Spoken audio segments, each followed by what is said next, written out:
Thank you for watching Ben Television. The show is You Decide. My name is Shegun Johnson, and I'm glad you're watching. We are going to give you all the things that have been happening around the world. In the next 2 hours, please just stay glued to your television or your video, as the case may be. In the studio, discussing with me today, all the way from Italy, is a man, Mark Godwin. Mark, you are welcome to the program. Thank you very much, my good Uh, friend Shegun Johnson. Thank you. Yeah, and also, of course, in our London studio, we have our in-house researcher, Nat Yakwo. Nat, you are welcome to the program. Thank you very much, and good morning, everybody. It's 1 year that we've had a lockdown, and the United Kingdom celebrated it yesterday, and many people were commended. Many people have died, especially frontline workers were commended in the early days. Many nurses and doctors just died unnecessarily because they were not protective clothings, and we everybody was in disarray, and to say the least, the government was just doing trial and error. But somehow it appeared we have gone through it. But within it, we had what is now known as vaccine politics, vaccine passport, vaccine vacation, and all of the rest. Let me ask Nat. Nat, please bring us up to date what we have gone through in the last 1 year of lockdown. Nat. Thank you very much. We may as well declare 2020 as a black year. Everything was locked down. It was very difficult for everybody, and so yesterday was the first anniversary of the lockdown, and there was an observation of 1 minute silence in honor of those departed souls. 126,000 people died within that space of 2020 as a result of COVID challenges. And the Prime Minister, Mr. Boris Johnson, expressed shock and expressed deep concern for the souls lost, and but he's not ready. He's not ready to accept a clamor for public inquiry into how United Kingdom, and so we'll see how the Labour is insisting, but we'll see how it pans out, whether there will be public inquiry or not. Are we going to have vaccine passports in the United Kingdom? That decision has not been taken yet, but what they are talking about, anybody who may want to travel overseas and doesn't have a very good reason for traveling may have to pay £5,000. Yes. So in short, stay where you are. Stay where you are. It's not likely we will have any. It's not likely we will have any overseas holiday trips this time around. And this regulation will stay up to the end of July 2021. I need to ask you a question quickly. What's the vaccine politics going on now? The European Union said they will not allow Britain to receive more vaccine. What's the politics going on? Well, I think the Prime Minister they're discussing that at the level of government to government, because and the thing is is just focusing on this issue of how effective, how safe is AstraZeneca Oxford, because yesterday AstraZeneca said they had agreed that they didn't put out enough information to the public. There is need for them to update whatever information they have. because there's a feeling that the information that was fed to the public was outdated, and they're having the same problem now in the United States of America. Give us Okay. enough We will come back information. to this. Definitely, we'll come back to this because there are so many things. But let's hear from Europe. Mark, how has it been going in Italy? Now, in the United Kingdom, the rate of death is going down. The rate of R infection is going down. Everybody is happy around here. We are hearing good news from Scotland. They're unlocking the society, as it were. What is the situation in Italy? Thank you very much, Segun. It's not really pleasant here in Italy. Italy's case is increasing. We have 3.4 million cases in Italy, and but people are recovering. We have 2.7 million people that have recovered so far. 3.4 million that have had the COVID. Now the sad part is the death rate. There are about 106,000 death cases in Nigeria due to this. In COVID. Italy? Yes, sorry, my brother, in Italy. It's not too pleasant in Italy. Italy is suffering the most because, like you might know, COVID also has that age bracket. Funny enough, Italians fall into that age category. There are more old people in Italy. Italy's old age class is, I think, one of the highest in Western Europe.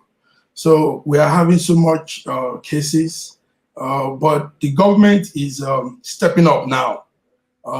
We are still on lockdown anyway, but the government is stepping up with, there's a deal that was struck with the Sputnik 5 vaccine.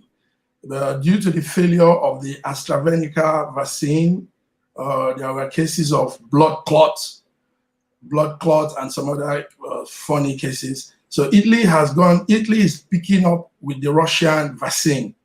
They think the Russian vaccine will be more effective for them. So a deal was struck last week with the Sputnik pharmaceutical and the Italian pharmaceutical to produce the Sputnik 5 in Italy. So that looks like the European Union experts have said that AstraZeneca is okay now. Will Italy consider that, especially when France and Germany are considering it? Italy is not considering that yet because the blood clots issue was more here, and Italians like their life. Nobody wants to die. So, the government is looking at all the complaints, and that's why the Russian vaccine looks like a better alternative. So, we're still looking. How is it affecting the economy of Italy? Because Italy is a choice place for vacation. Milan, Venice. Come on, Rome. Yes. I mean, but it's not going to happen. All the money you've lost last year, you want to lose it again this year, or is it still a place of for vacation? Absolutely, Segun. Italy is known to be a tourist zone, and millions are made from tourism. For 2 years now, it has been on the low. But a good thing happened last year. I don't know if you followed that. Italy was able to get some bailout fund from the EU, the European Union. Yes, 172 billion bailout fund was given. A part of it is a loan, and a part is to sustain the Italian economy. So just last week, out of the money, 4 billion has been brought out to SME, small and medium enterprises. And most of these tourism companies fall into that category.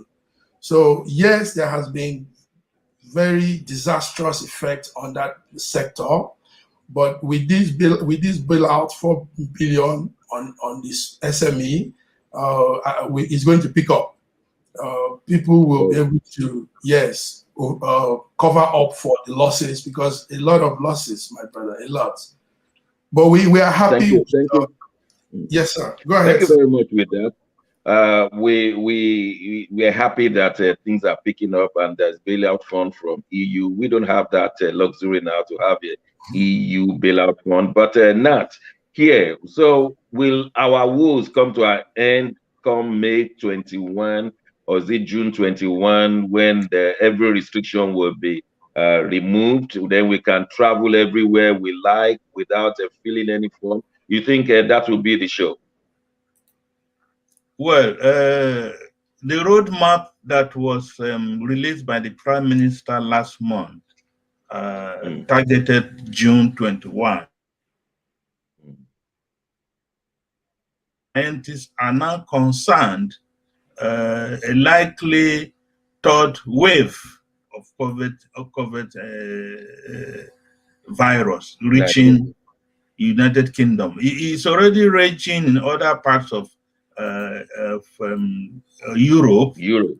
Yeah, and the Prime Minister he's almost put up an alert or an alarm that is likely to get to our shores.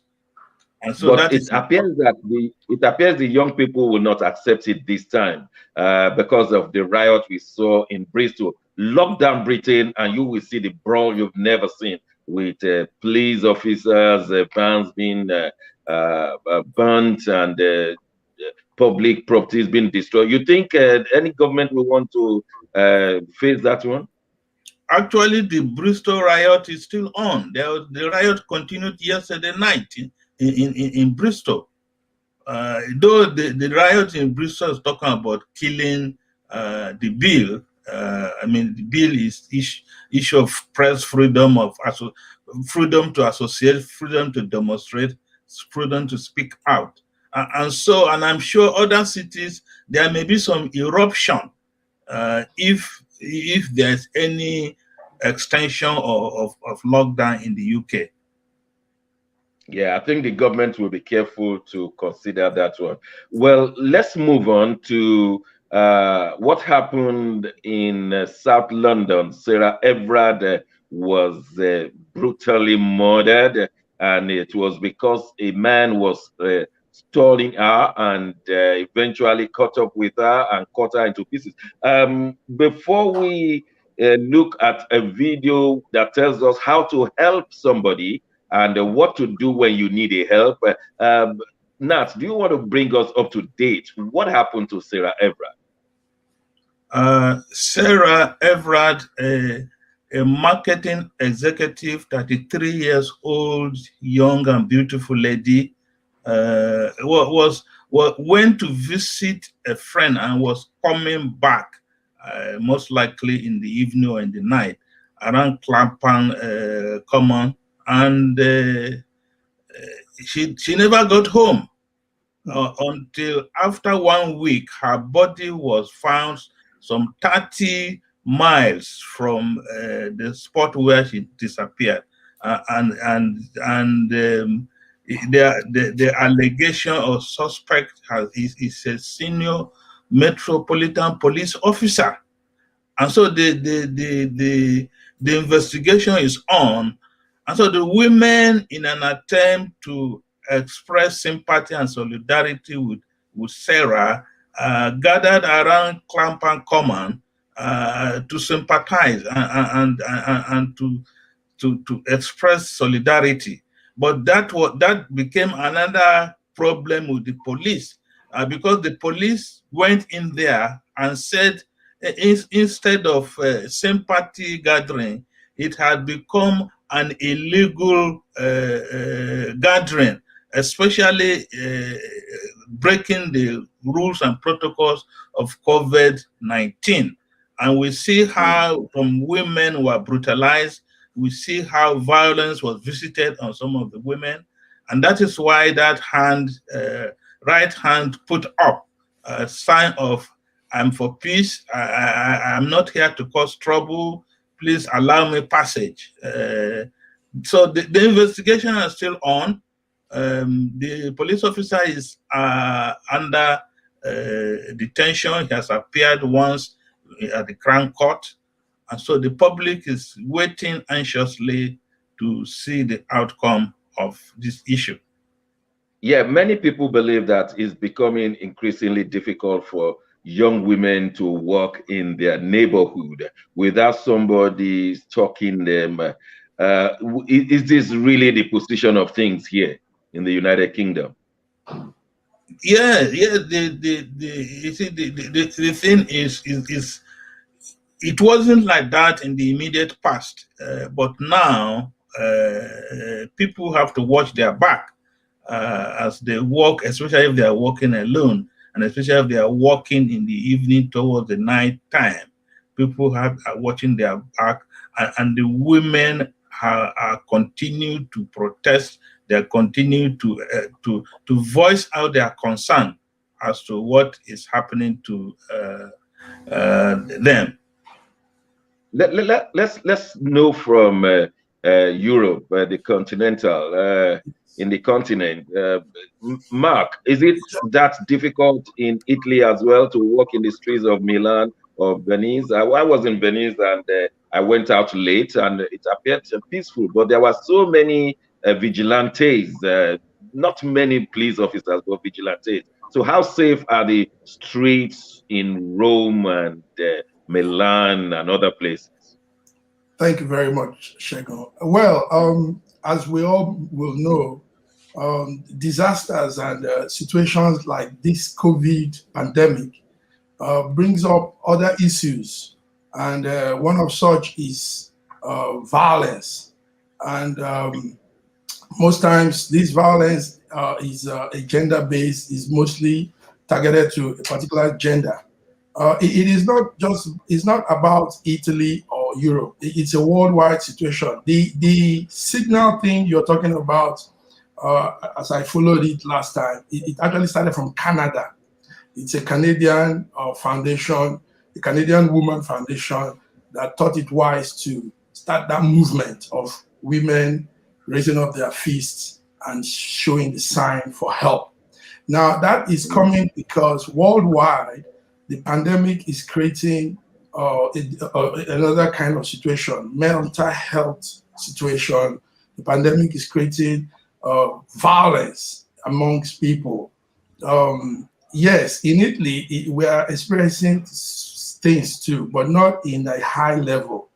We're experiencing rape. We've had women being raped in dark corners, but because Italians are more of family-oriented, people are conscious of situations and people are more enclosed with their self. So you rarely have women being all alone to be let into that violent stage. So it's a worldwide thing. Everybody is experiencing it, and that's why I see this movement as a good one. It's a good one, a tool to help women cry for help wherever situation they may be. Yes. Oh, thank you very much for that. If you are wondering what was Mark alluding to, there is a sign that you could do which involves your hand, which means I need help, but I cannot shout, otherwise I might be killed. I want you to watch this video so that we all can have an understanding if somebody will need help and is beckoning to us, and we may just think, oh, what's wrong with this guy? Watch this video and try and store it in your memory.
Wow. So you know what it is now when somebody is asking for help but could not speak because the life is in danger. You just do your hand. It's like, help me. Help me. And somebody will call the police or somebody will stand for you, and at least you can easily call for help. Nat, you think that will help? Well, maybe temporarily, because human memory will easily forget some of these things. It might linger for a while, but on the long run, and especially when if there's nobody to see your hand up and asking for help, and especially if it is in the night, because some of these evil things, that is when they are happening. Yes. At least now, you have a chance when you see someone and you are in a position not to talk. At least you can. I think some nations who are having economic problems and corruption problems, I think all their nations should be doing like this. Come and help us. Come and help us.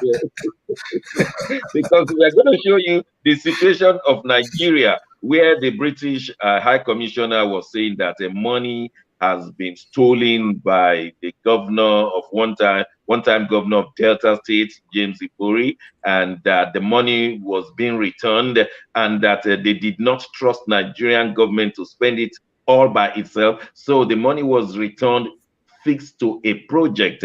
Well, if you are a Nigerian, maybe you really don't care how things go, but at times you wonder how you will allow others to tell you how to spend your money. But of course, it's due to experience. They don't tell you, then they spend it the way you like, or other. Even the loot could be relooted. Watch this video as it played itself. Everybody, so today, Tuesday, the 9th of March, 2021, is a hugely significant day. It marks the signing of an agreement which will enable the first return of recovered stolen money from the UK to Nigeria since we signed our MOU in 2016.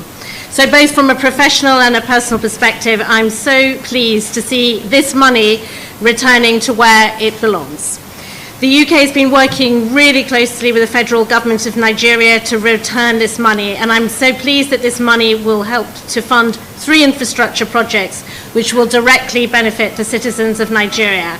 So the first is the Lagos to Ibadan Expressway, the second is the Abuja to Kano Road, and the third is the Niger Bridge. So we welcome very strongly the measures that the federal government of Nigeria has put in place, also to monitor these funds with support from an organisation called the Clean Foundation. It's very important that civil society can report back to the citizens of Nigeria and to show that these illicit funds that are now returned are being used effectively. So how much is at stake? Well, this first tranche of money is £4.2 million, and this has been recovered from the friends and family of a certain former governor of Delta State, known to you all, Mr. James Ibori. He was trusted by the people of Delta State to be their governor for 2 terms. Sadly, he did not deliver on his mandate. He stole money that should have been used for roads, for hospitals, and for other developmental purposes. So the federal government of Nigeria's anti-graft agencies have been working very hard with us to investigate James Ibori, and he was eventually located and faced a criminal trial in the UK. He pleaded guilty in a UK court, and he was given a prison sentence of 13 years.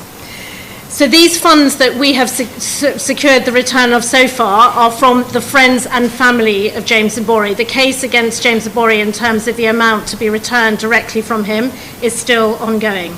But the success of this case, and it is a breakthrough because these cases are extremely complex, is down to really effective mutual cooperation between UK and Nigeria. If we hadn't been able to work with partners, we would not be in this position today. So I'm very proud of this case, and this is the small sort of scratching of the surface because, of course, corruption and illicit finance is not just a problem in Nigeria, it's a problem globally. So let me just say a word to put this into the global context. Illicit finance and corruption impacts on delivery of the Sustainable Development Goals. It undermines rule of law, it hinders good governance, and can often have enormous environmental disbenefits. It's of course central to organised crime. It's fundamental to keeping people in power who should not be in power, people who are not acting in the interests of the people, and it tilts countries into conflict and instability. And indeed, it puts at risk the whole stability of the international rules-based system. And in a global economy like the one we live in now, money flows very easily across borders. And the only way we can tackle these problems of illicit finance is if we work together based on the good practice that we've established here in Nigeria. So I hope that reassures you that for the UK, this is a central, very important priority. Indeed, it's something we'll be talking about during our G7 presidency. It is now underway. We want to make clear that money attained through criminality, through theft, is not welcome in the UK. And we will use the full weight of our law enforcement to crack down on those who think they have found a safe haven. Don't send it to the UK. But of course, we want to ensure there are no safe havens, hence why it is important to cooperate globally on this issue. So we are fully committed to returning and recovering corruptly obtained assets. But this must be done with due legal process, and I know it's frustrating, I'm frustrated, the time it takes, but it's important that we follow the due process and the law so that the funds can actually be brought back and legally returned to the benefit of the people of Nigeria. So in closing, I want to take the opportunity again to say a huge thank you to our partners in the federal government of Nigeria. And as High Commissioner for my remaining 2 years in post, I will continue to make this a huge priority for me. Thank you very much for listening this morning. Being the 9th day of March 2021, we are at the threshold of another major milestone in our determined quest as a nation to attain full recovery of all looted assets, prevent abuse of recovered assets. That was the Minister of Justice in Nigeria, and personally listening to a foreigner telling citizens of another country that their leaders are looters. I don't know how the leaders of Nigeria watch the British High Commissioner lambasting the leadership of Nigeria, that they're looters and they're returning this money, and that Britain is not going to welcome looted money. I feel very ashamed of the leaders in Nigeria. Nat, how did you feel watching that? Well, I felt very bad about it, but again, the government of the United Kingdom has been more of an accessory, more of aiding and abetting some of this illicit, illegal transfer of money, especially in this era of digital currency. They are operating, they are still operating freely and transferring money, illegal money, through this digital means. And so we appreciate the support of the British government, but they need to do more. And again, the challenge we have. Let me ask our colleague in Italy, Mark. Did you feel proud of yourself as a Nigerian with a foreigner telling you that your leaders are corrupt? Thank you very much, Segun. Segun, it's a sad thing. Seeing that last week, I felt so. It's embarrassing. But like Nat said, which must be said out loud, this one probably went south because the British government came out on this one. But they have been aiding and abetting Nigerian politicians for too long. It's a fact that must be said. They've supported this whole siphoning of our wealth. But this one didn't work too well for James. A pity for him. Hopefully, we pray the other ones will learn, because for too long this has been going on, and Britain has been the heaven. So well, not Britain alone, many places. Yes, but I mean Britain has been the where more of such wealth come into, and the British government is tapping from it. Well, money being made from buying houses and all this goes also into the British economy. So our stolen wealth has built that's correct. But let us remember, that's correct. Yeah. Let us remember that Switzerland too is a good haven for these robbers. There you go. And Abacha's loot, even though they've returned millions and millions of dollars from his Swiss stolen money, we still have about $400 million still lying in the banks of Switzerland. Well, we'll go on a short break. I don't want you to leave your television. Stay glued. We'll be right back after this short break.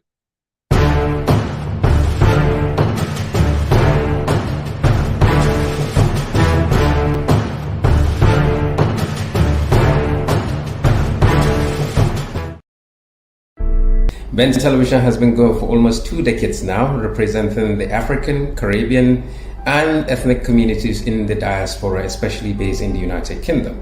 We have been providing content, various programs to empower, make an intervention, deliver, and enlighten the mainstream community about what it is to be a BAME in the United Kingdom. For almost 2 decades, this has been our ethos, bridging the gap. Now we seek for your support and partnership in delivering what we need to achieve in the coming generation for our youth, either through training, mentorship, empowerment for their entrepreneurial skill, talent, and in their business. Ben Television, bridging the gap, you're welcome to be with us. Thank you very much for joining and being partners of Ben TV, creating that bridge between the mainstream and the other communities in the United Kingdom and in Europe.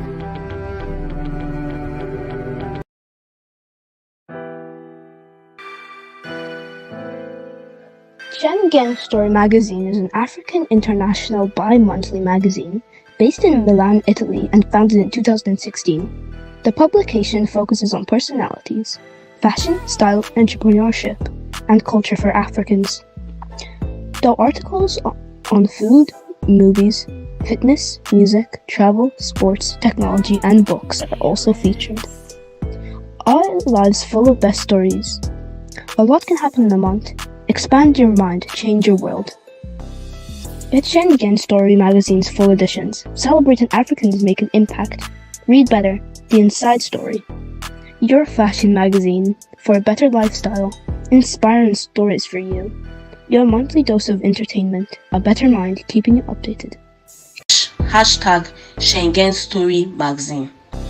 Get Schengen Story Magazine full editions.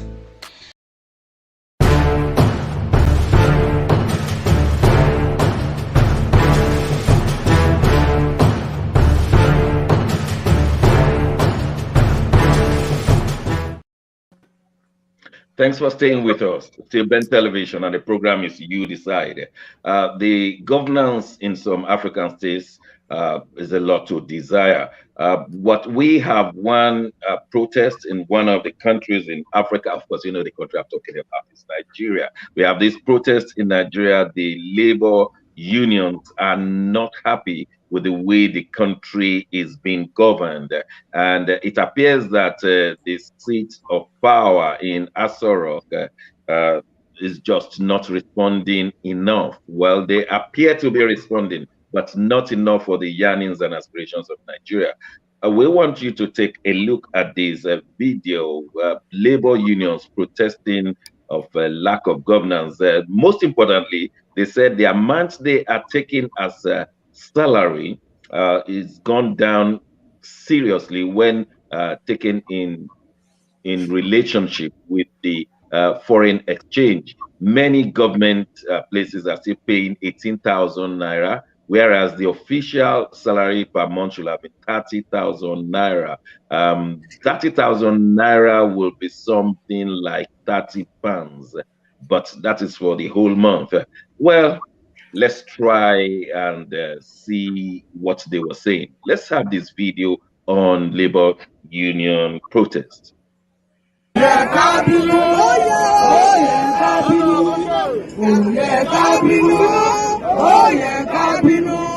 This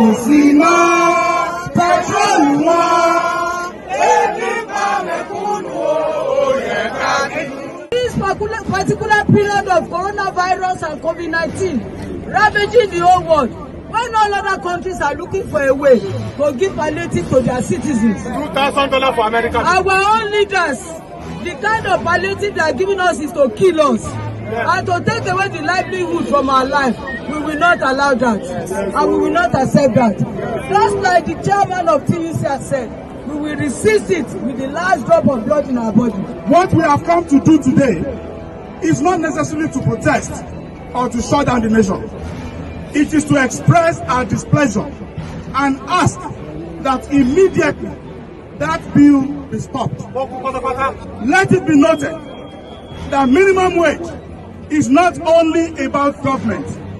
That is the short-sightedness of that member of House. As long as we are operating under federal allocation regime, the minimum wage will remain a national law. Whoa. Any attempt to do otherwise will be vehemently resisted with the last blood in our vein as workers. On behalf of the workers in Lagos State generally, and myself, the chairman of NLC and TUC, we will jointly present our letter, that particular bill that want to remove our minimum wage from the exclusive list of the concurrent. We reject it totally. The Lehman message, you have said it all, you have been listening to you attentively, and we want to assure you that we do justice within the short period. Your relevant document and what you have said will get to our public policy, obviously. The representatives of the State Assembly, they are. Well, that's how far we can go on that video, but I think they've made their point. Nat, your reaction to the labor union protest in Nigeria? Well, this labor protest is a continuous thing. It's ongoing. You see, because the federal, state, and local governments are not keeping to the social contract they entered with the labor unions, especially the NLC and TUC. So they are always on edge to protest, because if we are talking of even 18,000 naira per month, which some states are not even paying, and we are not talking of 30,000 naira per month, and some states are not able to pay. But I see the bill in the National Assembly is a constitutional matter, because the Nigerian Constitution of 1999, as amended, puts workers' salary on the exclusive list of the federal government. And once the federal government passed that law, the state government should comply. But look, that there's a conspiracy between the 36 governors and whatsoever. The governors somehow are going behind to divide the labor, or even to conspire the National Assembly to change this law. But what we are hearing, the presidency is saying that they support the workers, the 30,000 naira wages should stay, and but we see the governors forum saying that the laborers have no protest. It's not going to be agreed because some states cannot pay.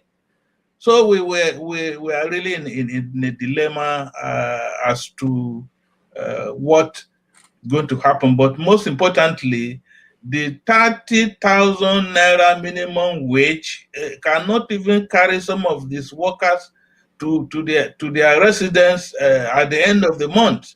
And a bag of rice now costs almost 30,000 naira per bag. So where do we go from here? Yes, Mark, the problem we're having generally is the lack of governance as expected by Nigerians. will you say this is true for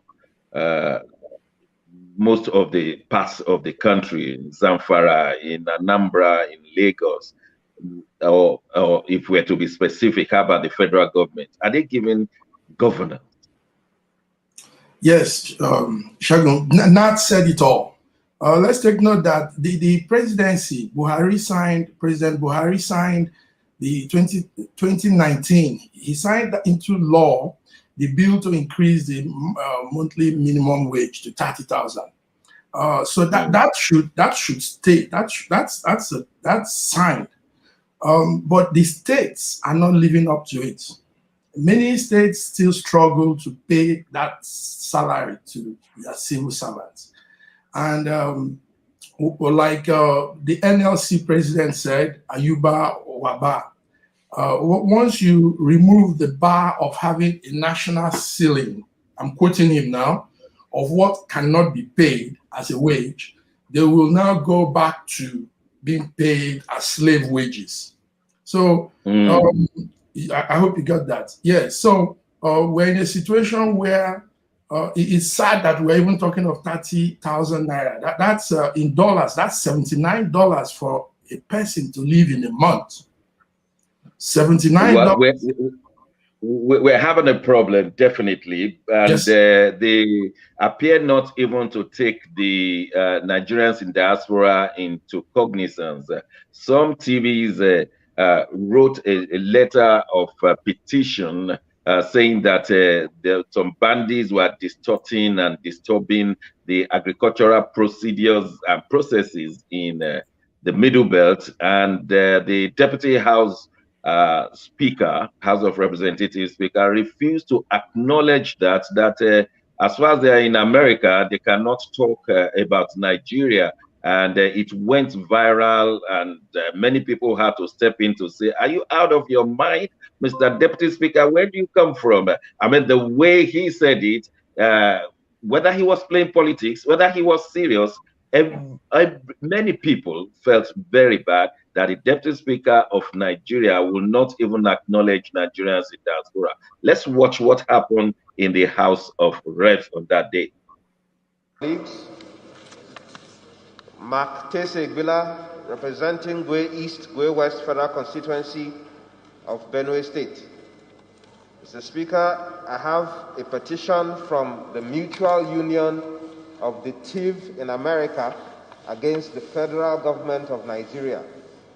And the issue has to do with the ancestral land of the TIV people that seem to have been possessed in recent times through various attacks, and the fact that they are languishing in IDP camps till date without any intervention.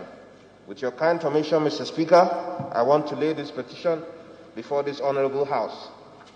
Did you say thieves in America? The petition is from the Mutual Union of TIV people in America. Yes, there's a very... If they're in America, could they really be an interested party here? Do they really know what is exactly going on? Okay, yes, they do, because they have their family members and their people here with them, and they're, as a pressure group, bringing this petition because they believe that they are also stakeholders. Mr. Bagbila, I don't want to make a blanket statement regarding those who are in diaspora. If this petition is coming from those who are within the country, I believe it has a very good standing. No, but these people living in America and then coming to lodge now. No. There are Nigerians who are not all resident there. Some of them are just studying. Some of them just went there to do courses. No, if you say they are Nigerians, they are Nigerians. But I don't know if you have a dual citizenship. If they have dual citizenship, they don't have dual citizenship. They are all Nigerian citizens. That's why I said it's a union of an association, just like we have association of lawyers in other states who are from another. Register with the Corporate Affairs of Nigeria. Sorry? Register with the Corporate Affairs of Nigeria. Which one? The association I'm talking about? Yes, all associations are registered with Corporate Affairs in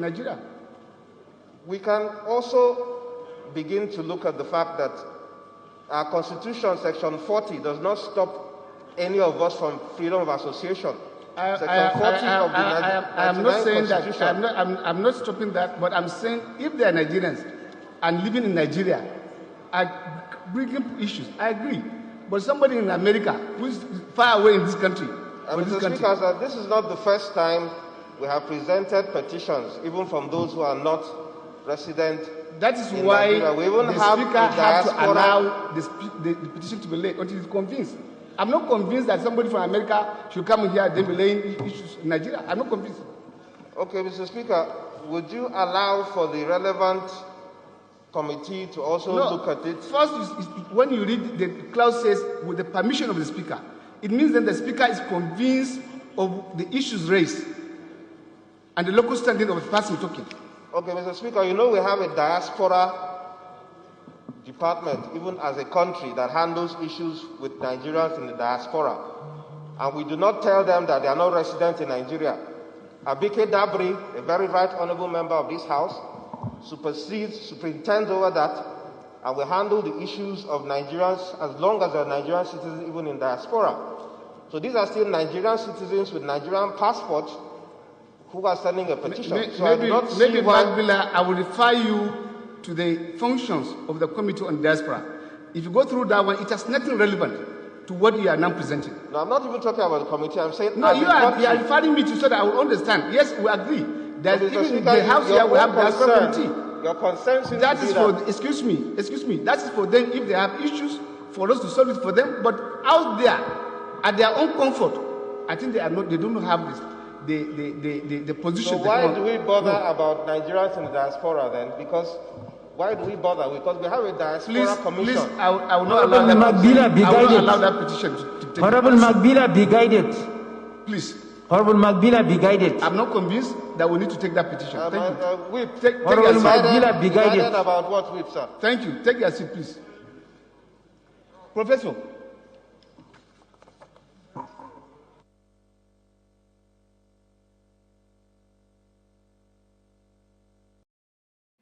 Well, you saw it all. You saw it all, and that's from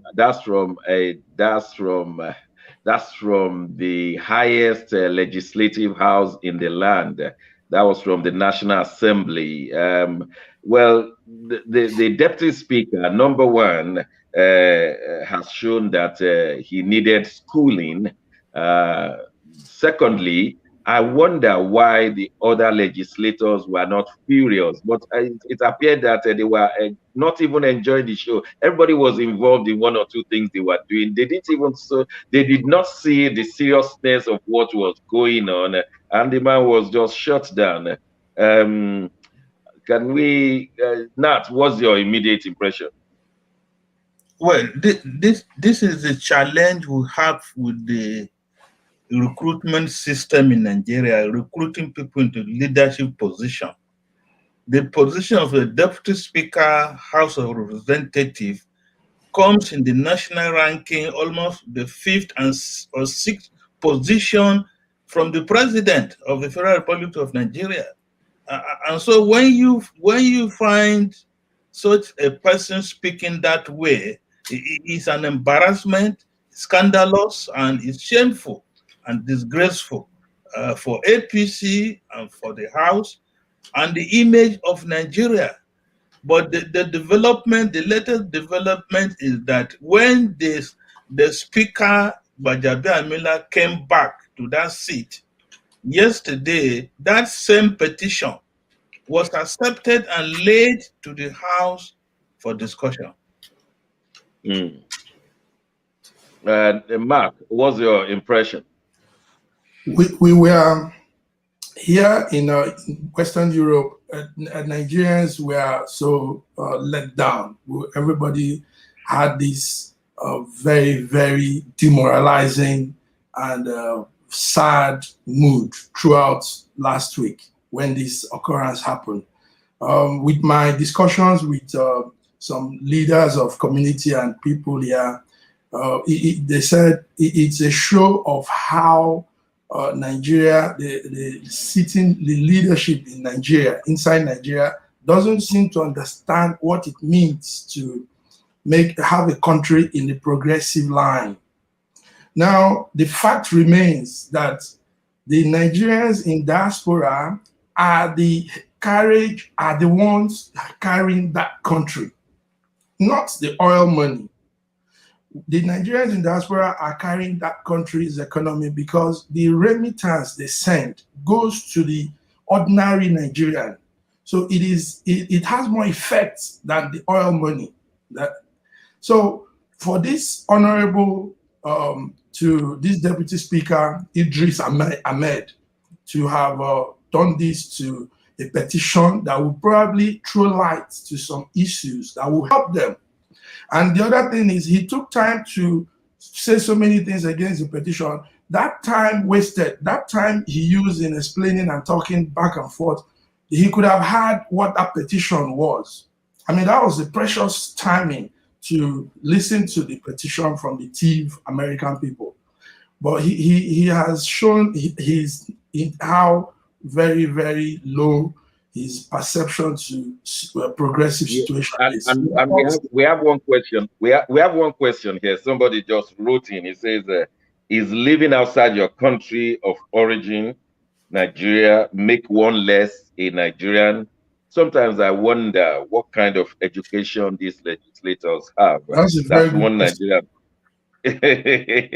Well, we're still talking about lack of proper governance in Nigeria, and especially in the area of insecurity. And some people have said even inhumanity. And we saw how some students were stolen away, abducted, and how they were treated.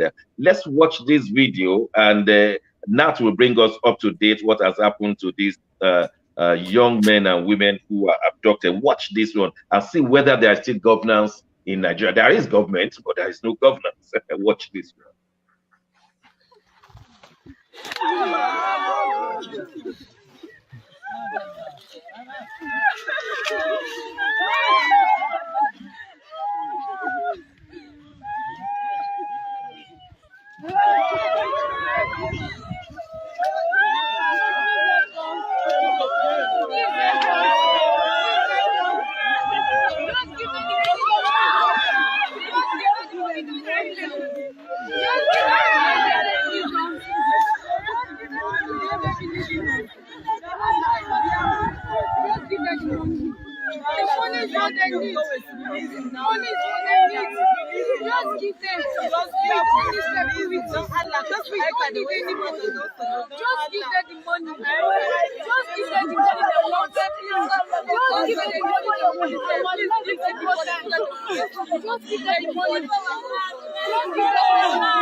Well, it was a harrowing video. These are Nigerians abducted, and the video was released by the abductors. They were being beaten. Nat, please bring us up to date. What has happened to these young schoolmen and women? Well, this happened 2 or 3 weeks ago. If you look at the video, these students were picked from their hostels in the forestry mechanization schooling somewhere in Kaduna Mando Road. They were picked at night, and you would see that they were not, especially the female and even the male, were not properly dressed. And amongst those ladies, one of them is 6 months pregnant. One of them was also preparing to get married the following week. And so this type of publicity for Nigeria, because this video has gone viral, everybody has seen it. Do we, as Dr. Segun said, do we have a government, or we just have people there occupying offices doing nothing? No, as we speak, the students are still with their abductors, and the abductors are demanding 500 million naira as ransom money. And the government has not done anything. Because the governor of Kaduna State says he's not ready to negotiate with any kidnapper or abductor. He's not going to negotiate anything with terrorists. And that is where things are now.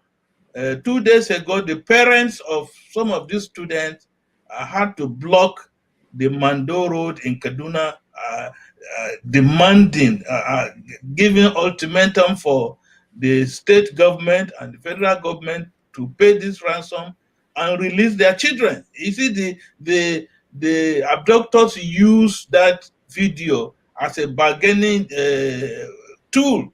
You know, the children are saying, or students are saying, the federal government, they should pay them the ransom and release us. But so they paid the money in Zamfara. They paid the money in Dapchi. They paid the money in Chibok. So why are they not paying this one? Very good question. Chibok, I'm not sure. Chibok, it was a negotiation with a third party. Somebody from people from the Switzerland. But we're talking about money exchanges. It doesn't matter who negotiated. Even though government will come out to tell you they've not paid, but we were told later they paid. Mark, you just said a good question. What was your impression? In few seconds. Shagun, thank you, Shagun. Things are. I said this. We in the media line, we want to give out good news of our home country, Nigeria. We wish to put out very positive and inspiring news, but at every point in time, sad news is what we see. Sad occurrences. This one is one of the height of it. Young girls and boys that have gone to learn something that will help their life and being abducted from their hostels. It is terrible. As at this morning, the news is they are still being held in captivity. And like Ned said, they fall into a very unlucky situation. All these years, all this while, the government has been giving ransom. It's a known fact. It's not hidden. Government have been paying ransom, but because the press and a lot of people started saying kidnapping is the new oil business. Kidnapping is the new venture for money making. So now government don't want it to look like they are supporting this venture, you know. So this group of girls and boys are falling to, they are very unlucky. But we hope that something happens soon, because they can't be held down there. These are the youths, like they say, of tomorrow. These are the leaders of tomorrow. And we're going through this gory situation. It's sad, Shagun. It's sad. Very sad. Yeah, I know it's very sad, and that's why maybe the government in Aso Rock has not seen this. Maybe, so that's why we're bringing it to their attention. And I tell you, the whole world knows about it because the video went viral. But we're bringing it to this magazine show so that we could have an articulate opinion about it. Let's just close this segment with the video of the governor of Benue State fighting for his life. Even if the governor could be harassed, how much more the ordinary citizens? I mean, this is Governor Autumn of Benue pleading for his life. Watch this. Today, and it's normal as a farmer, I usually go to my farm. So I went to my farm along Boko Road, and on our way back, we started hearing some gunshots. We discovered people who were dressed in black. And from our experience, it was very clear that these are Fulani militia men, bandits. And I do not want to take things for granted, because a few days ago, the media were awash with the communique or the statement from the Fulani Mayatiala, who met in Yola That is where they met in 2006 and decided that they must take Nigeria as their country and every other person living here must be slave. That was why they started infiltrating the entire country. And they came out with a statement. I was alarmed, singling me out as the only person who is creating problems for the entire Fulani race in this country. It was quite disturbing. And behind the scene, I also heard that in the meeting, I was targeted for elimination. This was the information I got. And they will go after me, whether in my home or in my farm or wherever they get me. And this is not the first time. I had intelligence before that these people said they were going to kill my security aides and then capture me alive and give me gradual killing. But like I always say, my life is in the hands of God. It's not in the hands of any Fulani man or anybody whatsoever. And I still remain firm. I will fight for truth, justice, equity, and fairness till when God permits that I should not be here again. Then I can go. But it's only God that can permit my exit on this. That was the governor of Benue State fighting for his life and begging. We will go on a short break. When we return, we'll be talking about what is happening in the Project Development Agency of Nigeria and all the fallouts from it. And also we'll be looking at Kwara State. Is it religion or politics? What is going on concerning the hijab? Don't go away. We'll be right back.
Schengen Story Magazine is an African international bi-monthly magazine based in Milan, Italy, and founded in 2016. The publication focuses on personalities, fashion, style, entrepreneurship, and culture for Africans.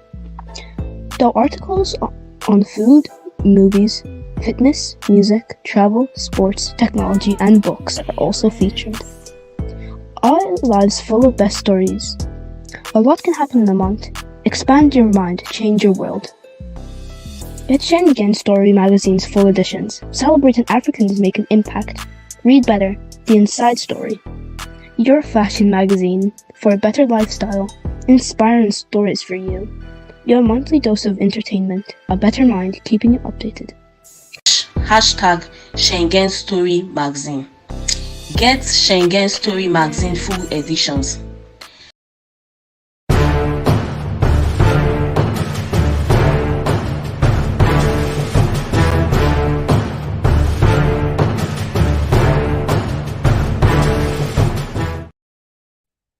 Thanks for watching Ben Television. The program is You Decide. We'll bring you the latest concerning nations, and then you will have an informed opinion before deciding which way to vote, which way to speak.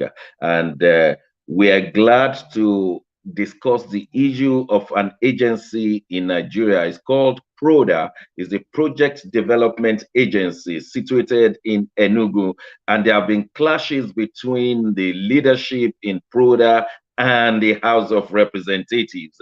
And this is a very technical one. It's happening as we speak. And mine is just to present. I am not the one to give any coloration to anything. So hear me clearly. I'm just presenting and broadcasting what is going on in PRODA at the moment. I believe we have the chairman of the governing board, Mr. Daniel Onje, in the studio. Good morning, all right, good afternoon. Good afternoon, we're glad to have you. You are the chairman.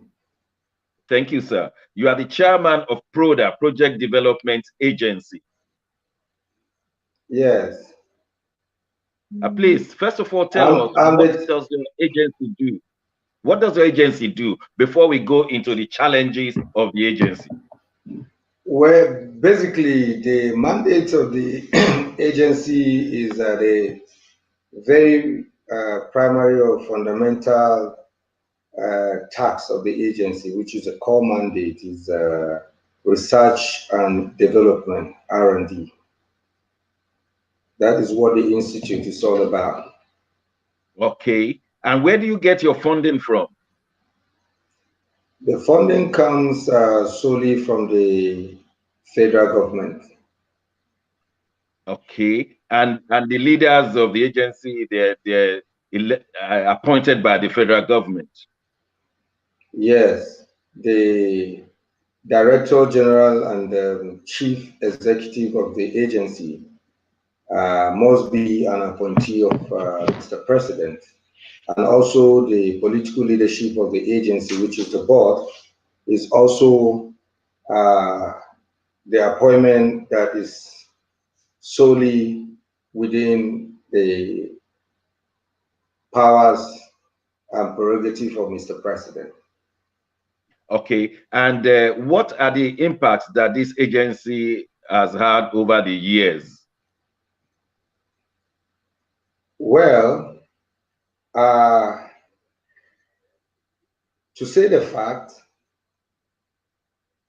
what we as a board met on ground when we were inaugurated in 2018, March precisely, it's a far cry from what the agency ought to be or represent. The agency, by the nature of its mandate, should be the scientific and technological driver of the Nigerian economy. So much has been sunk by government in time past, but it appeared the leadership of the agency lacks the capacity or the ability to push towards the realization of the goals of the agency. The agency was basically moribund at the time we were inaugurated, and I shall explain some of the issues the agency was faced with. But just to answer your question on what the agency or how it has impacted, you know, of course, it was solely a department of the old Eastern region, and then it was after the Civil War that the federal government co-opted it into becoming a federal agency. And I think it was basically because of the capacity the organization have shown, particularly during the Biafran War, when it created the popular bomb. The name is Ogbunike Molotov. Yeah, I remember. Ogbunike, yes. So I think it's a recognition of that the federal government co-opted it into the federal structure so that it can be given a broader platform, and then the capacity also increase to do more. But apart from what you and I just recalled now, the bomb, the famous bomb, PRODA has not done anything new to surpass that record several years after, to the best of our knowledge as a board. So I think there was derailment from the fundamental objective of constituting or establishing that agency or institute. So it has not really measured up. In time past, the complaint had been challenge of funding, the paucity of funds, but in the current administration, because of the diversification policy of the President Muhammadu Buhari's administration from the our economic mainstay, the oil sector, into agriculture, science and technology and others, there have been an increased funding for the agency, and the funding is unprecedented. But unfortunately, it is not directed towards the core mandate of the agency, which is research and development. What do you mean it's not directed? What do you mean it's not directed? It's not directed in the sense that you see all kinds of elephant projects coming under the capital budget of the agency, like rehabilitation of roads in Lagos State, when PRODA itself has not got a good road, just 3-kilometer road, which leads from the main MNN road to the PRODA headquarters. It's in a very terrible shape, and government has made effort to provide funding for the construction of the road. And those who prepare the budget will not allocate substantial amount for the rehabilitation, for the construction of that road. Those in charge, those in authority, they will not appropriate money for it. But regardless, the little that comes in yearly, at least since we were inaugurated in 2018, ought to have covered something very substantial. Only 3-kilometer road. But if you attempt to go to the agency today, what you will describe as an eyesore starts from the very junction leading into the agency. That means who are we to monies? That means who are we to hold responsible? Who are those responsible trying to undermine the job of this agency? I think primarily the chief accounting officer of the institute should be held responsible, and then also those whom he collude with, the external forces or people with vested interests that he collude with. But just to learn on the issue of how these budgets are not directly related to the mandate of the agency. You talk about rehabilitation of roads in Lagos, particularly in the 2020 capital budget, to the tune of about over 100 million. And you talk about 4 locations in Lagos. You talk about 4 selected areas in Lagos, not locations, sorry. 4 selected areas in Lagos. And some people will claim that they have finished constructing the road without bills of quantities, without scope of work, without all the relevant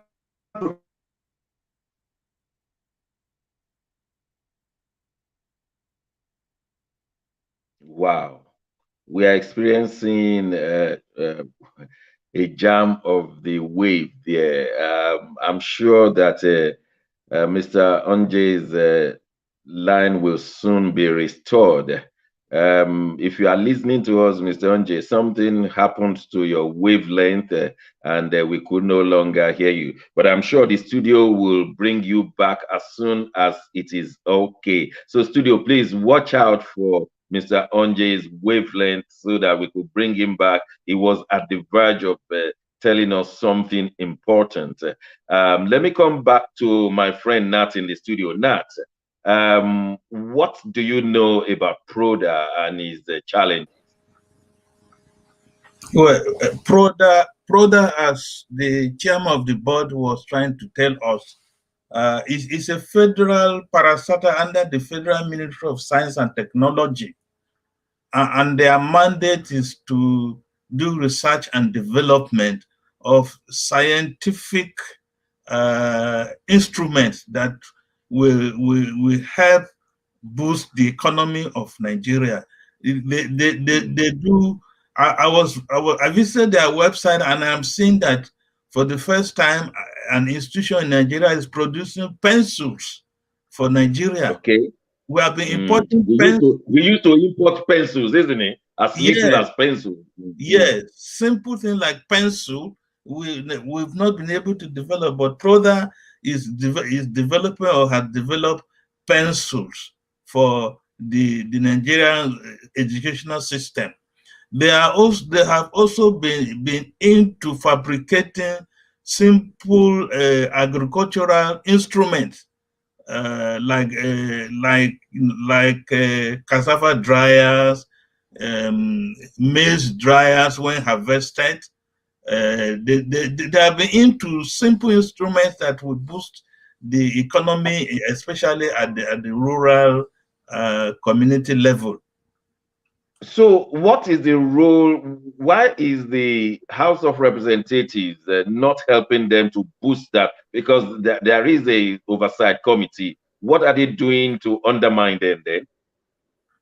Well, it is something similar to what is happening in NDDC, NAFDAC, budget. You know, it is the National Assembly that appropriates the budget for the ministries, department, and agency of the federal government. And as he was saying, some individuals or committees in the House of Reps especially have vested interest. Since they appropriate the budget, they follow this budget to the ministries and the institutions. And they want to be seen to be the one executing the projects from Proda. And we have heard or seen where they bring in contractors that don't perform and they are paid for work not done. And so that is the challenge, the challenge the chairman of the Proda Council is facing. Okay, I understand it's back now. So let's hear from the mouth of Mr. Onje. Okay. Yeah. Yeah. Sorry. Yes, it's nice to have you back. Yes, okay. Thank you now, so much. We've been discussing we're interrupted by network on my... Okay, we understand. We have been discussing Proda and the good works you are doing in cassava machinery for industrialists to come and copy the prototype from you. Now, we are also interested in the oversight function of the House of Representatives. Have they been helping, or they have been behaving like they behave to NAFDAC? We have the Director General of NAFDAC saying that the House of Representatives Committee overseeing them came and they were demanding money. Is on record. I'm not saying something that is hidden. Then there's another one that came and said, oh, look, we paid you money to travel and you did not travel. We're talking about the dysfunctional aspect of the House of Representatives here. Well, we are facing similar problem in Proda. Like you know, the board's responsibility or role fundamentally is in the area of initiating and driving the federal government policy at the agency level, and also ensure compliance through its oversight function. The board is mandatorily required by law to submit annual financial and audit report of the agency. But what we discovered in Proda, and we believe it's obtainable in all other places, is that the chief executives hardly have this very, very important document, which is the very basic tool or instrument the president of a nation can use to assess the level of the performance of the director general and even the board, the governing board of such agencies. As soon as we inaugurated, we asked for all these things, and we were not provided with. He delayed us and played us until after 2 years, when the board had to take a decision to investigate him. And from our preliminary finding, we were able to establish a prima facie case against him. That's Engineer Dr. Charles Agolana, and the board issued him with query. When we issued him with query, he answered it was not satisfactory. From the preliminary finding, we established a prima facie case, like I said, and then we forwarded, we recommended his suspension, and we forwarded to Mr. President, and he graciously, in line with his anti-corruption fight, approved the suspension of the former DG. So as it is right now, we have an acting DG. Now this brings us to the undue interference of some members of the National Assembly on the procurement proceeding of the agency, which is completely outside the scope of their work. What their mandate is primarily is lawmaking, that is setting the policy framework for the nation. And also they carry out oversight function, since they are the ones who appropriate funds. They carry out oversight function on government spending to ensure the monies they appropriate are judiciously put to use. And that is all. But in the case of Proda, from what we have witnessed in recent time, they are usurping the powers of the Bureau of Public Procurement, which is the BPP. They were the ones that enacted the law. And having enacted the law and the BPP was established, they have relinquished that power to an agency who should supervise and regulate the procurement activities and functions of agencies, departments, ministries. And there are laid down rules in the Public Procurement Act of 2007 on how to seek redress on any complaint. If contractors complain, there are laid down rules. They first of all write to the chief executive. After his response, and when they are not satisfied, they fall to BPP. And BPP also writes the chief executive, the chief accounting officer, to respond to the complaint. When he does that, they call both parties to a round table so that they can present issues. And the BPP will, based on that, take an informed decision and communicate it out. And any of the parties who are not pleased with the final decision of BPP goes to the Federal High Court, which is the final arbiter on the issue of procurement.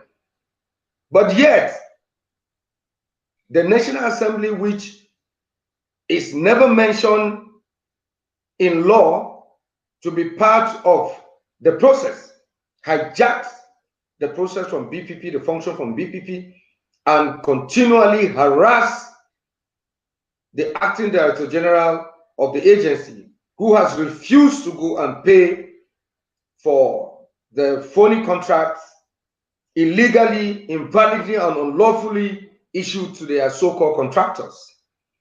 They have on their own called the acting DG severally, directing him to go and pay for those phony contracts. By sticking to his guns and insisting the proper underwriting be done before payments commence, they severally at different committee levels recommended his removal. But unfortunately for them,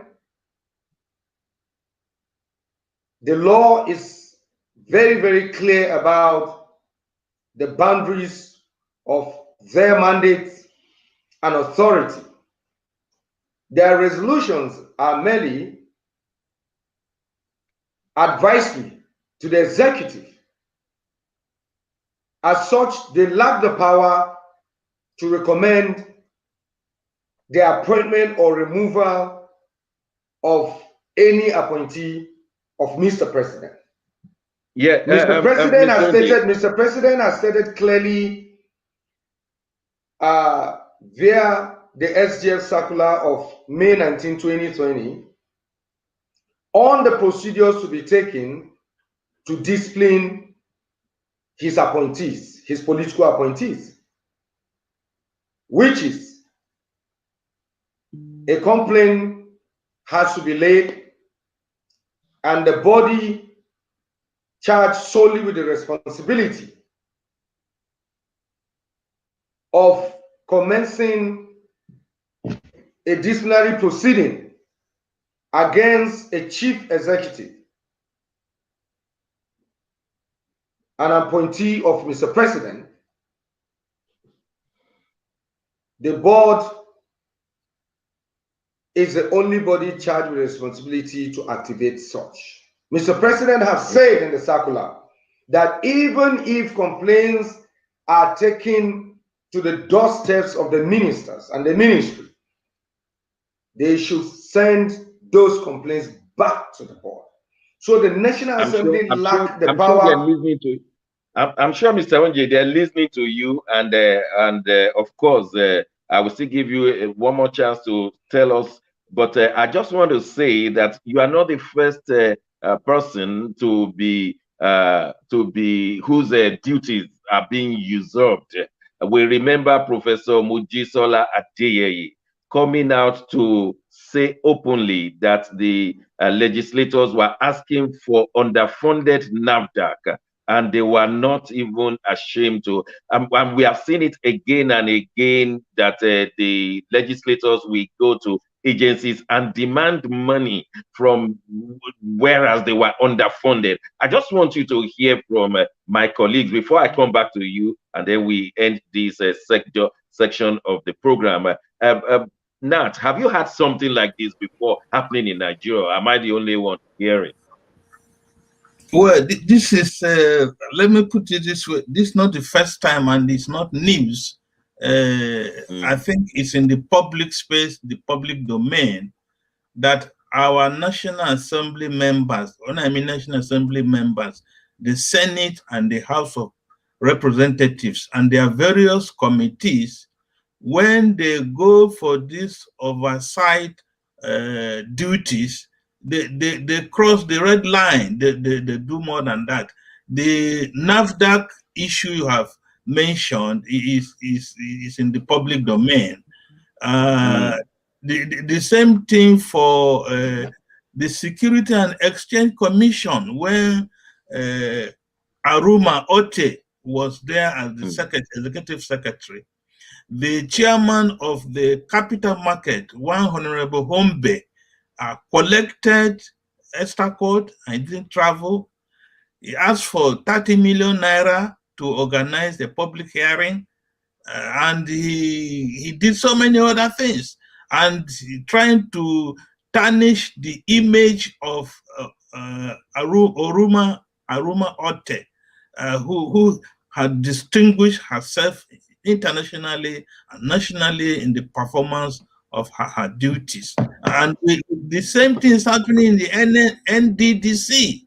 The NDDC, the management and the board, the management and their board have just looted that commission dry by allocating bogus contract. Even this issue of allocating palliatives running into billions of naira. These are in public domain. These are in public domain. Where it's not that we are trying to make it up. No, and this is a threat to our democracy. I think this is what Mr. Daniel is trying to say. There are functions that are located to the House of Reps. There are functions for PRODA, but the House of Rep members are seen to take over the running of the place, which is a threat to democracy. It's a clear indication of corruption. It's a clear indication of mismanagement, and it's a clear indication that we will not develop this way. We will not go anywhere. I know we have to go. I know we have to go on a break right now, and Mr. Onje may not join us after the break. Mr. Onje, I'm going to give you the last statement for this segment of the program. What else do you want to say? Because I think Nigerians are listening, and they're listening very well to how their representatives are representing them at the National Assembly. So this is a wake-up call for Nigerians to know who they vote into the National Assembly, and then to be able to be accountable to them. And the many Nigerians, I must say, they don't even know what the national legislators should be doing to them. I mean, the kind of votes they should be supporting. But we want to give you the last say before we end this section of the program. Well, I want to use the opportunity to call on Nigerians to wake up to their civic responsibility. It is not enough to have a saint as a president of the country, particularly Nigeria, because what I have come to discover in the course of my stewardship in PRODA is that corruption is equitably distributed in Nigeria. So that as you're leaving one stage and you're hoping to get a reprieve of justice, on the next level, somebody who has been compromised is already waiting for you at the next level. So it is such a complex web. Not even an angel or a saint as a president of Nigeria can turn around situation overnight if we don't wake up to our responsibilities. Because even though the buck stops at the table of the leadership, which is Mr. President, he can only attend to issues that come to him. Like we did in PRODA, we discovered that there was a very, very high scale of corruption on high scale in PRODA, and we took the initiative. We recommended the suspension of the Director General, and Mr. President graciously assented to our request.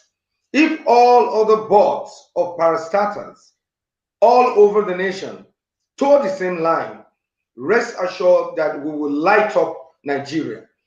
No wonder former President Olusegun Obasanjo describes some members of the National Assembly as rogues, and even their own very colleague, Honorable Jibril Abimunu, who was the chairman Finance Committee on Appropriation in the House of Rep, he came out to accuse his colleagues of budget padding. If you don't know what budget padding is, I know it too well right now. Because and he actually, Jibril Aminu ran to London and hibernated for a while before he could return. I remember his case, yeah. So finally, yeah, some members of the National Assembly indeed have a very, very, very vested interest. As I speak to you right now, because of how they went about to hurriedly constitute a public procurement committee to investigate the procurement activities in PRODA, and the speed at which they conducted the sitting and also brought out the recommendation is baffling. When Nigerians are yet to hear from the power probe done by National Assembly, we had nothing about it again after the media frenzy. When Nigerians are yet to hear the outcome of the committee sitting on Niger Delta, it has not been done, but this was constituted to intimidate the DG to pay their contractors before March 31st, when the federal government will mop up the funds from the respective agencies and departments. And then now they have this vested interest. The core issue that led to all this problem, why I say the suspended DG should be held accountable, was because when Mr. President directed he goes on suspension, he gave a clear and unambiguous directive that he should hand over to the most senior director and proceed on immediate suspension. But he chose on his own. He willingly handed over to a deputy director, one Nathan Abiabasi, who is number 10 on the nominal roll of the institute. He let the most senior director and gave to number 10, who is his known age-long stooge, such that when the board carried out the directive of Mr. President and the most senior director was just settling down to get things cracking, the Nathan Abiabasi, who was invalidly, illegally, and unlawfully installed by the suspended DG, ran a parallel administration within a few periods. And within that time, he single-handedly, without the approval of the highest decision-making body of the agency's procurement process, which is the Product Management Tenders Board, without the approval, he single-handedly awarded and signed contracts out to the so-called contractors of National Assembly members. That is where their interest is in. That is why they are insisting that the acting DG should go ahead and pay those contractors. Something was fundamentally wrong with that, because the Procurement Act 2007 provided that it is only the chief executive, who is the accounting officer of a procurement entity, that shall award and sign contracts. Now, having invalidly handed over to Nathan Abiabasi, in law, the magazine is nothing can stand on nothing. There is no shred of evidence, document, letter from the presidency, ministry, or the SGF that Mr. Nathan Abiabasi was ever appointed as acting DG. Because the person was appointed, his name was communicated in the letter which transmitted Mr. President's directive. So in the eyes of the law, correct me if I'm wrong, sir. The overseeing committee is the House of Reps Committee on Science and Technology. Yeah. Because we are going to send our correspondent to the chairman of that committee to hear his own side of the story, and maybe we bring him to the studio next week. Is that okay with you?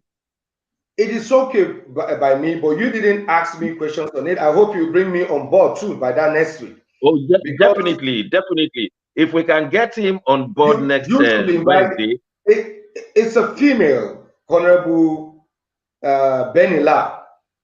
She's the chairman of House Committee on Science and Tech. Then her counterpart also needs to be invited on this platform. She is Senator Equinefe. Okay, in the upper house. Yeah, so yes, the management of PRODA, the tenders board declared all that was done by the impostor, the stooge of the suspended DG. They declared it null and void, and also resolved to commence a fresh procurement proceeding. And they are backed by law. Section 28 of the Procurement Act 2007 provided for two distinct and separate actions that can be taken by a procurement entity, in this case PRODA, in this situation. One, it talked about rejection of bid, and it says in rejecting a bid, you ensure that the bidders do not bear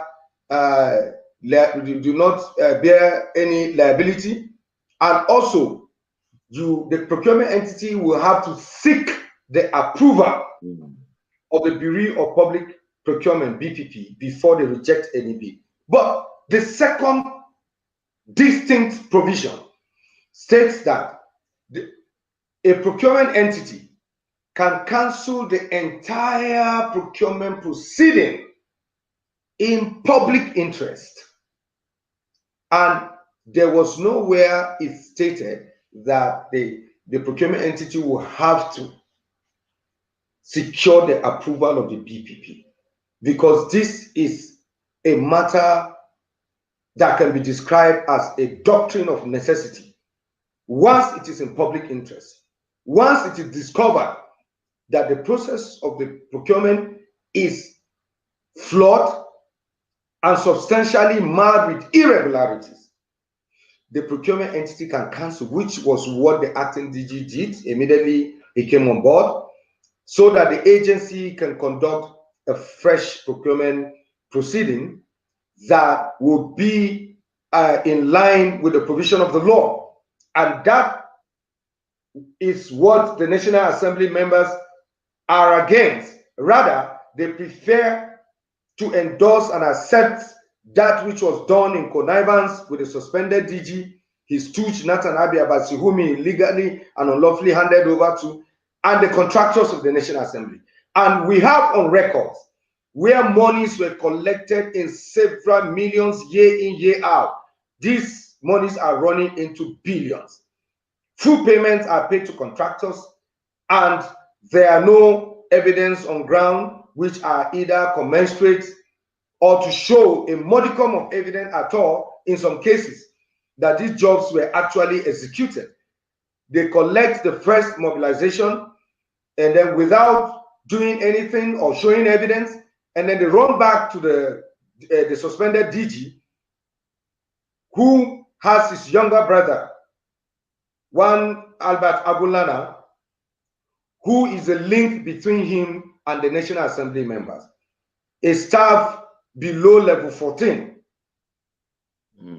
carrying out the agency's activities in National Assembly on behalf of the agency. And this House of Rep member and some senators will prefer to deal with the younger brother of this suspended DG on issues of procurement than to deal with any legally instituted authority in that institute, like the board or any other person, because that young man guarantees them what and protect what their interest is in that place there. And that is what has been happening in PRODA. The National Assembly, so-called National Assembly contractors shortchange the general public, the government, and even the agency by using the agency as a conduit pipe for siphoning public funds. This is the height and peak of corruption. You will agree with me that what we will do is to bring in the distinguished Senator Ogbunife. We will send our representative to her, and they will also send our representative to Mr. Honorable Ben, so that we want to hear their own side of the story, so that we hear all sides of the story. But of course, like I've assured you, we will also bring you on board, if possible, next week. But we will be discussing this matter when it comes to a perfect resolution. We will not allow this matter to go. We shall always put it in the front burner. We can assure you for that. And we want to thank you for your courage and for your standing for righteousness on this issue. And we hope that all the other legislators will learn from this one, because we will continue to discuss it until we get the full picture. And those who need to do some good thinking must do so, and turn away from what is wasting Nigerian money in billions of naira without anything noted for them. So we want to thank you, Mr. Onje, because our time is fast spent. Thank you very much, sir. Please be prepared to come next week and maybe weeks to come, because we must see to the very end of this one. We appreciate your coming. We have a limited time to come to the end of this program, But something has been brewing in Kwara State. In Kwara State, there's been problems of hijab, and that it must be done in every school. Now, hijab is just, in my own opinion, a scarf that women put on and young girls put on, but it has become a religious issue in Kwara State. Ordinarily, it's like a kind of scarf that a lady will put on her head. But when it has become a religious one, that the Christians said they don't want hijab in their own schools, it's okay when they wear it in Muslim schools. But the government is saying whether you are Baptist or Anglican or Methodist or Ansaruddin, all the girls must put on the hijab. And I think they're hitching it on some judgment from the court. But let us watch these videos, and we will then, I will ask my colleagues from Mark and Nat to respond. Let's take this video where they were protesting. The church, some church members were actually protesting.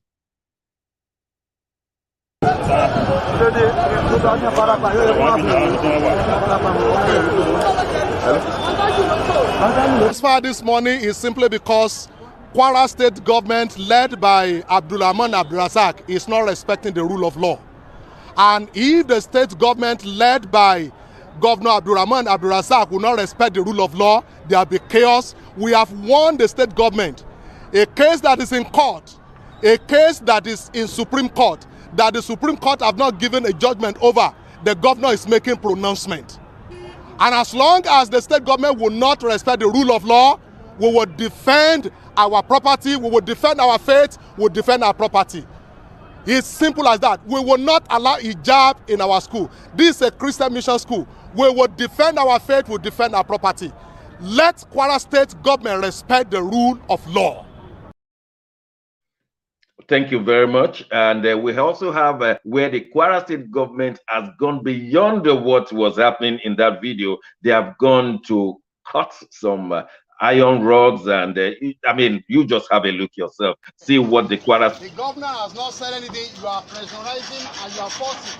You are using whatever power you think you have, and it's not fair. This school has not been taken over. This school has not been taken over.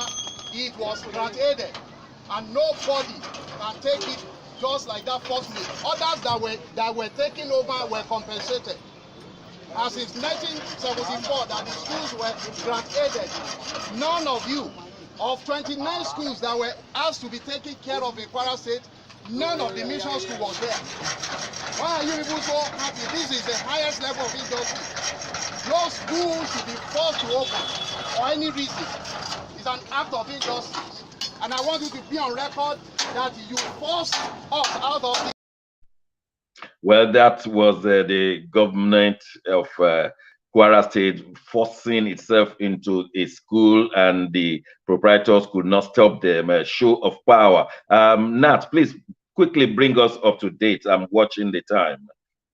Yes, it's unfortunate that this is happening in present-day Kwara State, and we cannot easily forget the role of the missionaries, Christian missionaries, in establishing educational institutions in Nigeria, in northern Nigeria, and even the present Kwara State.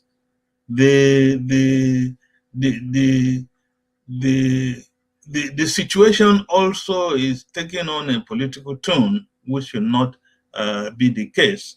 I know that as far back as 1974, thereabout, there is a law which allowed the mission schools to continue running their schools, only receiving some level of grant from the government.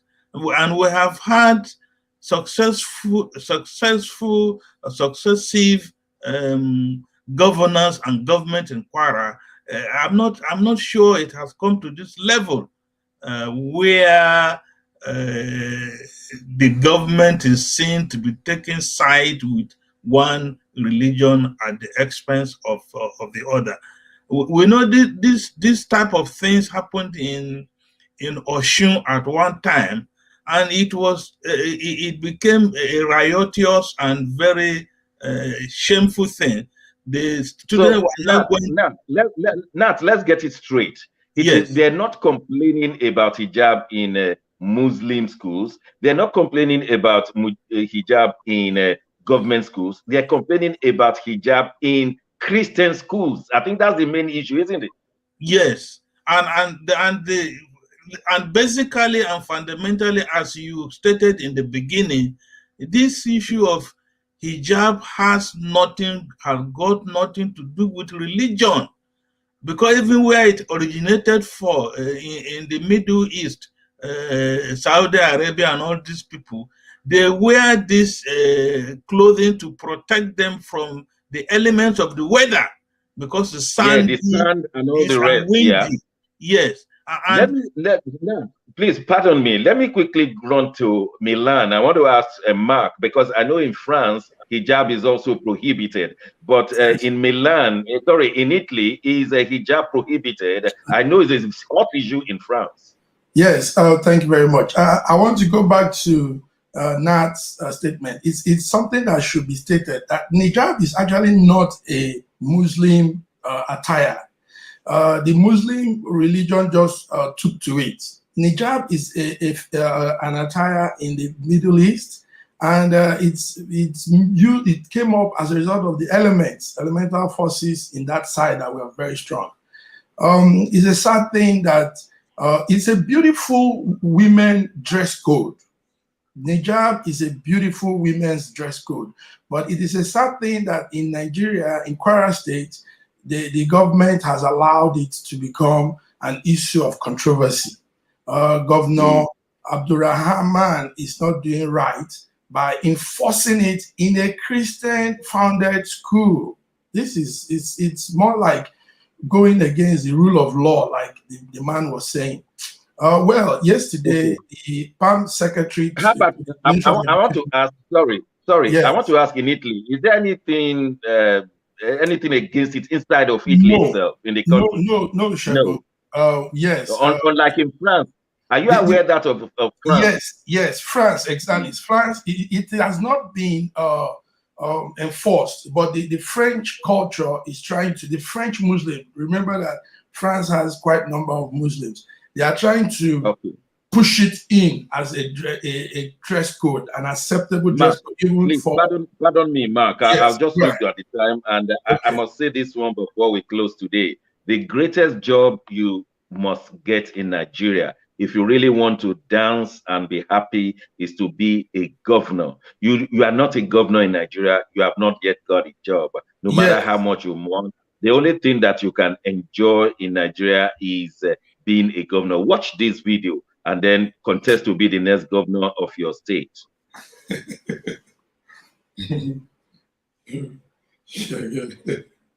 Don't be patient with us.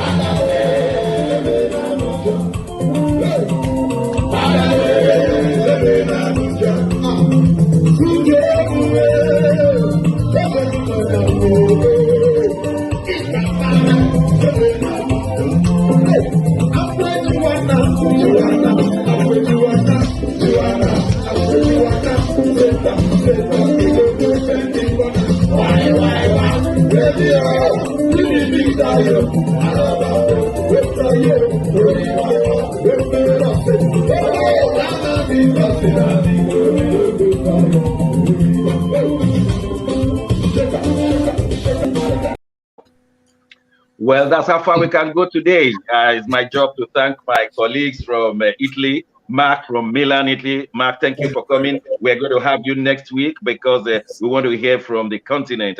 Our in-house researcher, Nat Yakwo, we thank you very much. Next time you want to work, make sure you be the governor of your state and you'll be able to dance. I'm telling you, for those of you who didn't know, those who were dancing, that was the two-time governor of Imo State, Senator Rocha Okorocha, and the current governor of Rivers State, Governor Wike, and they were enjoying themselves. Why not? They are governors of Nigeria, and they enjoy that. Now, I want to dance my own. Studio, please put that video again because I have to dance my own. God bless you all. Until next Wednesday, I'm dancing. I'm the governor here.